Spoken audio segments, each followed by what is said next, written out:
मागे बोललो तसे आम्ही नव्या पर्वाला सुरुवात केली. ह्या नव्या पर्वाला मी सोनेरी पर्वच म्हणेन. ह्या पर्वात आम्ही कारागिरीपासून सोने चांदीच्या पेढीमध्ये पदार्पण केले. सोबत माझा मुलगा राजेंद्रसुद्धा होता.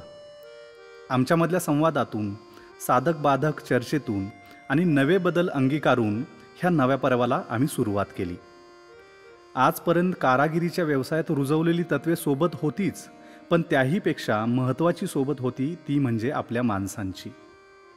व्यवसायात जम बसला, प्रगती झाली आणि परिवारही फुलला.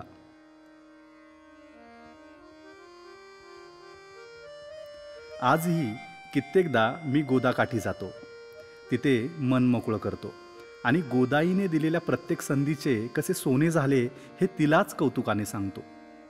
तेव्हा गोदाईसुद्धा माझ्याशी बोलतेच जणू. म्हणते, एवढ्यानेच दमलास? मग मी म्हणतो, नाही ग आई, अजून चालायचे.